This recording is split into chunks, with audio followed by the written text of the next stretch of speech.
자, 오늘 첫 주제는 대통령 지지율 얘기부터 해보겠습니다. 어제 한국갤럽의 자체 여론조사 결과가 나왔는데요. 참고로 지금부터 말씀드리는 여론조사의 자세한 사항은 중앙선거 여론조사심의위원회 홈페이지를 참조하시면 되겠습니다. 자, 어제 발표된 결과를 보면 이게 7일에서 9일까지 무선 전화 면접 조사로 실시한 결과인데 국정 지지율 24%가 나왔습니다. 그래서 이게 역대 대통령과 지지율 비교한 부분이 눈에 띄던데요. 6공화국 역대 대통령들의 취임 2주년 지지율 중에서 최저다 이런 수식어가 붙고 있는데 총장님 이게 대통령 지지율이 좀채 오르지 않는다 그죠? 저희로서는 뭐 상당히 뼈 아프고 가슴 아픈 대목일 수밖에 없습니다. 뭐 6공화국 시작 이래로 최저라고 하니까 더구나 이제 이렇게 갤럽 조사에 따르면 24%잖아요. 예. 이거는 그 보수 지지자들 약 30에서 35% 정도를 추정을 한다면 그 자기 지지자들이 등을 돌리고 있다라는 얘기잖아요. 그러니까 저희로서는 상당히 뼈 아프게 생각할 수밖에 없습니다. 물론 지금의 정치 상황이요.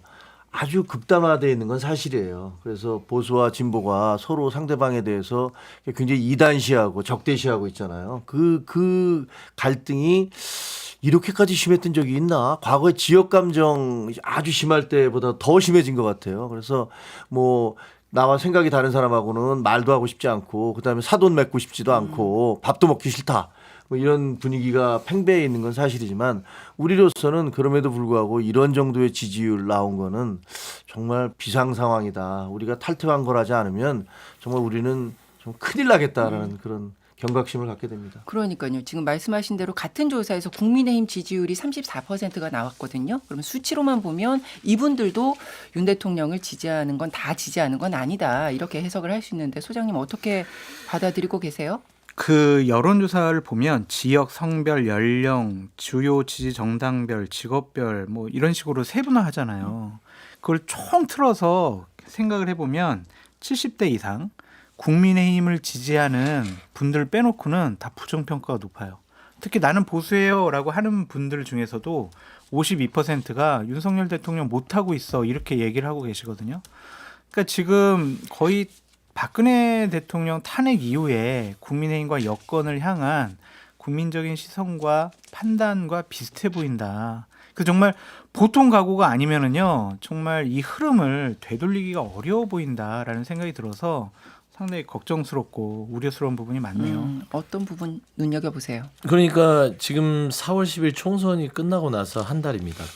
한 달이 됐는데 대통령이 국정기조로 변했다면 물론 처음에야 뭐 20%대 이 국민적 실망감 때문에 나타날 수 있지만 대통령이 변하면 한 달 안에 충분히 어떤 이런 여론조사 추이를 끌어올릴 수 있거든요. 근데 한 달 동안 전혀 변하지 않았다는 겁니다. 그러니까 국민들이 희망이 없다라고 평가를 한 것이고 87년 이후에 최저치다라고 봤는데 저는 87년 만에 최저치라고 해도 과언이 아닐 만큼 지금 이게 회생이 불가한 상황이에요. 수습이 안 돼요. 그다음에 제가 보면은 우려스러운 것들이 보수층에서 무너지기 시작했다는 거죠. 네. 돌이켜보면 박근혜 전 대통령이 탄핵 즈음의 지지율이 25%그 저지선이거든요. 그 저지선이 무너졌다는 건 심리적 탄핵을 당하고 있다. 그러니까 그 정도의 국정 운영의 평가를 받고 있다면 윤석열 대통령 완전 바뀌어야 되거든요. 그런데 기자회견 보시면 하나도 안 바뀌었잖아요. 그러니까 저는 다음 주는 더 떨어질 거라고 보고 심각한 건 TK, PK에서 버렸어요. 여론조사만 보면 거의 52%, 53, 4%가 잘 못하고 있다. 그러니까 보수에서도 이제 부끄러운 겁니다. 아까 저기 앵커께서도 얘기했지만 지금 국민의힘 정당 지지율은 34%예요. 대통령 10% 격차가 있습니다. 그러니까 정당 지지율을 견인하지 못하는 대통령이고 정당이 그나마 여기를 있게끔 만들어주기 때문에 저는 사실상 지금 계속해서 이런 식으로 민심을 걷어차면 저기 보수층에서도 걷어차일 수도 있다. 저는 그런 생각이 듭니다. 네. 다들 이제 점잖게 평가를 하시는데 저는 좀 냉정하게 평가를 하면은 24%도 너무 높다. 저는 이렇게 생각을 합니다. 사실 이렇게 국정 운영을 하고 총선에서 민심의 심판이 있었는데도 불구하고 나는 잘했는데 제대로 소통하지 못했거나 아니면 오해가 있었다. 이렇게 판단하는 대통령에 대해서 그래도 24%나 지지를 한다는 것은 저는 오히려 그 콘크리트 지지층이 그걸 받쳐주고 있기 때문에 가능하다. 세부적으로 갤럽 조사를 보면은 중도층에서도 20%에 머물러 있어요. 실제로 보수층 말고 중도층이 28대 2의 구도이고 18세에서 50세까지는 다 10%대입니다. 이게 정말 민심이거든요. 그렇기 때문에 아까 많은 분들이 역대 대통령 중에서 이렇게 비교하는 것도 저는 오히려 적절하지 않고 역대 이런 대통령이 있었는가 이렇게 보는 게 지금 국민들의 시각 아닌가 이렇게 말씀을 드리고 싶습니다. 예. 근데 이게 저거잖아요. 그 기자회견하기 전에 조사가 이루어진 그러니까 이게 걸쳐야 7일에서 하루 9일이니까 저는 예. 걸쳐가 있는데 9일까지 했으니까. 네. 그래서 거기에 대한 기자회견에 대한 평가는 제대로 들어갔다고 보이지는 않고요. 그리고 대통령이 예를 들면 자기가 잘했다라고 주장했나요? 했어요. 기자회견에. 22분 동안 자화자찬했어요. 그러니까 앞에 모두 발언 말씀하시는 처음에 거죠. 담화를 할 때 기자회견 있고 앞에 담화가 있었잖아요. 그 담화에서 뭐 이것도 잘했고 저것도 잘했고 쭉 얘기를 한 다음에 그러나 뭔 좀 잘못했는데 앞으로는 이렇게 하겠고 이런 식으로 됐어요. 근데 그거는 저는 사실 그게 필요했나라는 생각은 들어요. 하지만 기자회견을 하면서는 그 발언부터 시작해서 우리가 잘못했다라고 얘기를 했고 여러 가지 사과하는 그런 뉘앙스를 밝혔기 때문에 자기가 잘했다라고만 주장한다는 거는 저는 그렇게는 받아들이지 않고요. 그리고 총장님께서는 기자회견 분이 반영이 된다면 다음번 조사에서는 지지율이 어느 정도 반등을 할 것이다 이렇게 보십니까? 네, 저는 어느 정도 올라갈 거라고 봐요. 34% 정도가 저희 당의 지지자였는데 지금 24%가 대통령 지지자라면 사실 한 10% 정도는 정말 좀 잘해라고 얘기하면서 그래 난 이번에 당신 회초리 칠 거야라는 생각에서 그 뺐지만 조금만 잘하면 그래 좀 잘해봐라고 이렇게 지지할 수 있는 거거든요. 그렇기 때문에 그렇게 무슨 뭐 그리고 객관적으로 따져보면 이분이 소통이 잘 안 된다. 나는 그 분명히 인정을 합니다. 그리고 이 태도에 있어서 국민들에게 굉장히 괴리감을 주고 있다. 이것도 인정을 해요. 그런데 정책에 있어서 외교, 안보, 국방 다른 모든 정책에 있어서 과거에 무슨 문재인 정부 때 했던 예를 들어서 뭐 그 임대차 보호법이라든가 그다음에 최저임금제라든가 아니면은 저 소득주도 성당처럼 정말 경제를 뒤죽박죽으로 만들었던 그런 정책들 혹은 중국과의 관계에 있어서의 뭐 중국에 대한 어떤 굴종적인 태도라든가 북한에 대해서 일방적으로 그 감싸고 도는 그런 것들이 있었던 건 아니에요. 알겠습니다. 아니, 그러니까 반론이 국정 기조에 필요한 대해서 것 같아요. 말씀을 아니, 하시는 건데 일단은 기자회견 이야기로 그러면 넘어가겠습니다. 이번에 반론을 반론을 바로 하셔야 해야겠어요. 되겠습니까? 하세요. 예. 왜 그러냐면 제가 이제 사무처님 말씀대로 이게 이 윤석열 대통령의 국정 정책에 대해서 국민들이 실망하고 있다고 생각하세요? 아니에요. 그러니까 민심을 제대로 읽어야 민생을 챙기는데 민심을 전혀 읽지 못하고 있습니다. 총선 이후에 기자회견을 해서 국민들이 무슨 얘기를 듣고 싶어 했을까요? 태도도 태도지만 공정하느냐.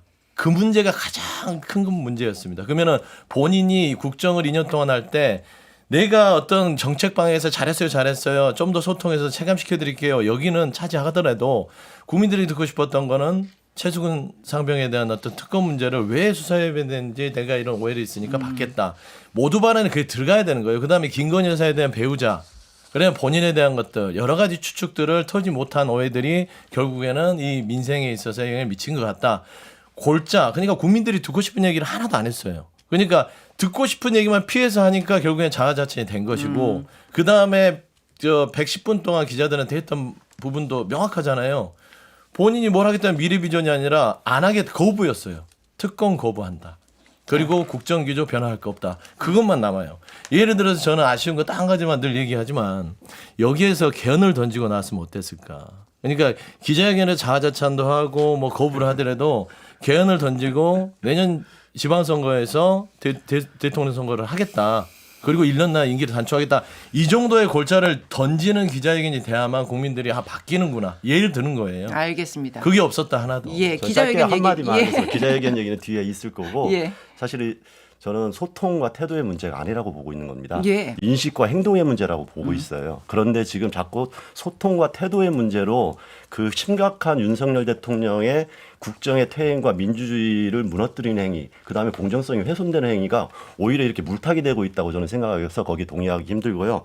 그다음에 중국과의 관계 외교 문제도 말씀하셨지만 저는 전혀 차원이 다르다고 생각합니다. 그때 중국과의 외교는 실리 외교의 중심에서 나왔던 부분이지만 오히려 심각한 건 지금 일본의 굴종이죠. 일본과의 외국인 실익도 없고 태도부터 모든 국민의 자존심까지 무너뜨린 행위고 뭐 뒤에 또 다시 얘기했지만 나인 사태를 보세요. 이건 정말 심각하다 못해서 국민들 입장에서는 이걸 어떻게 받아들여야 될지 정말 좀 걱정이 될 정도라고 저는 이야기하고 싶습니다. 알겠습니다. 그럼 이제 논의를 기자회견으로 아예 옮겨가 보겠습니다. 대통령실에서 기자회견 전에 이렇게 말한 바가 있죠. 국민이 알고 싶어하는 부분, 오해하는 부분 소상히 설명해 드릴 거다. 자, 그럼 대통령실의 목표 달성은 어느 정도가 됐는지. 소장님. 네. 그래서 이 부분 오해가 풀렸다. 나는 궁금증 있었는데 해소가 됐다. 이런 부분 짚어주시면요.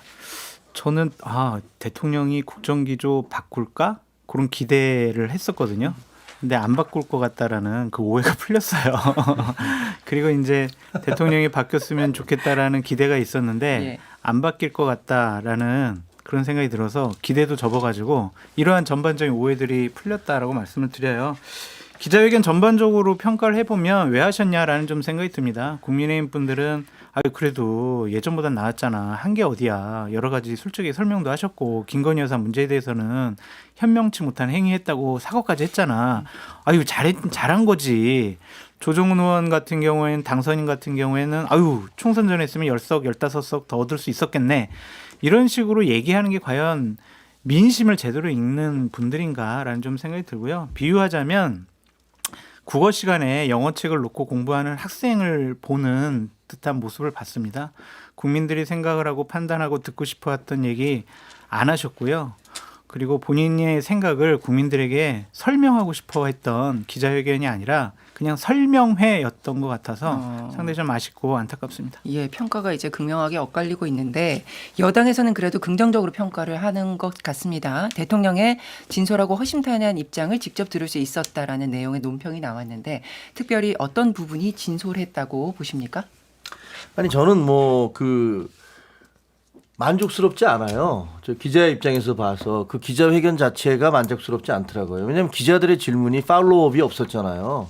그래서 예를 들면 질문했을 때 대통령이 좀 두리뭉술하게 얘기를 하면 거기에 대해서 정말 묻고 싶은 게 있으면 추가로 질문을 하고 그 기회가 안 주어지면 그 다음 기자가 그걸 같이 물어볼 수도 있는 그런 상황이었는데 그런 것들이 이루어지지 않은 것들에 대해서 저도 다른 방송에 나와서도 그게 참 좀 부족했다 이렇게 생각을 합니다. 그런데 저는 예를 들면 특검을 안 받으면 예. 특검에 대해서 예를 들면 부정적인 얘기 최상병 특검 같은 경우는 이미 그 비서실장도 이게 공수처 수사가 이루어지고 있고 그다음에 경찰 수사가 이루어지고 있으니까 대통령도 그렇게 얘기했잖아요. 수사가 만약에 끝난 다음에 그게 제대로 안 되면 제가 먼저 수사를 요청하겠습니다. 특검을 요청하겠습니다.까지 얘기를 했는데 그 자리에서 당장 김건희 특검 받겠습니다. 최상병 특검 받겠습니다라고 얘기하지 않았었으니까 국정의 기조가 바뀌지 않은 것이고 당신은 아무것도 한 게 없다라고 얘기하는 것은 그냥 야당에서 주장하시는 것이고 저는 많은 국민들이 또 그렇게는 생각하지 않을 거라고 생각을 해요.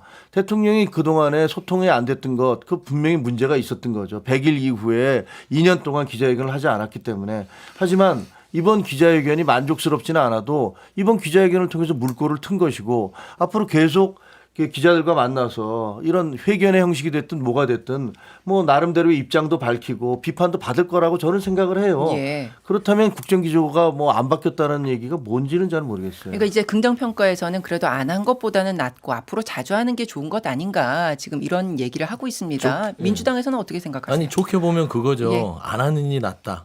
그러니까 1년 9개월 만에 기자회견 하는 거를 뉴스가 되는 나라예요. 그 창피한 나라 아닙니까? 맞아요. 그러니까 1년 9개월 만에 기자회견 하니까 1년 9개월 만에 대통령께서 우리 국민들한테 기자회견 해주네? 이렇게 되면 안 되는 거잖아요. 그러니까 안 하는 것보다 낫다라는 평가는 말도 안 되는 소리고요.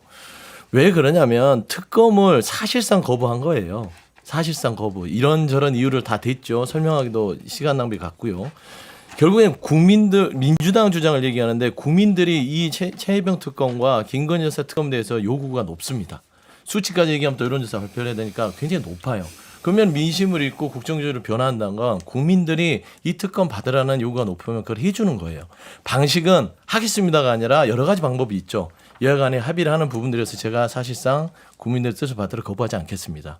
추진하는 방향으로 하되 조금만 시간을 주고 여야간에 합의를 하십시오 라고 던져주면 거부는 아닌 거잖아요. 근데 사실상 완전히 딱 거부를 합니다. 이건 나에 대한 공격이다.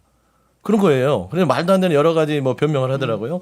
그러니까 이 총선의 민심을 아예 걷어찬 겁니다. 뭐 민심이 축구공도 아니고 그렇게 자꾸 걷어차는지 모르겠지만 결국에는 국민들은 지난 2년의 윤석열 정권을 침수차라고 평가를 했어요. 침수차. 이게 엔진이 완전 물을 먹어서 운행 불가인데 지금 뭐를 하냐면 엔진을 바꿔야 되는데 껍데기만 지금 바꾸고 있어요. 도색하고 닦고 본네트 바꾸고 이런 식의 지금 국정 운영을 하기 때문에 낮은 지지율이 나오는 것이고 미래가 없다라고 평가를 받는 것이죠. 저는 그런 생각이 듭니다. 그러니까 한당선에는 지금 김건희 여사와 관련한 부분 그리고 최상병 특검 관련해서 나왔던 대통령의 발언 거기에 대한 평가를 하시면요.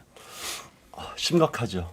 제가 오늘 심각하다는 말을 계속 반복하게 되는데 이런 기자회견이 안 하는 것보다 나았다 이렇게 생각을 하지만 저는 오히려 이 기자회견을 안 하는 게 나았다 생각을 합니다. 국민들이 생각했던 것은 과연 이런 부분에 대한 문제의식이 국민들이 점점 높아지고 있는데 이걸 해소하기 위해서 그래도 뭔가는 좀 변화된 답변이 있지 않을까. 뭐 기자들도 그렇고 언론도 그렇고 국민들도 혹시나 하는 기대를 했었는데 전혀 다르지 않은 답변을 했거든요. 그렇기 때문에 이건 평가하기가 되게 어려울 정도로 심각한 인식이다. 그래서 저는 한마디로 평가하면은 기자회견은 기자들은 기본을 못했고요. 질문이나 이런 거에서. 예. 그다음에 대통령은 기본도 안 됐다.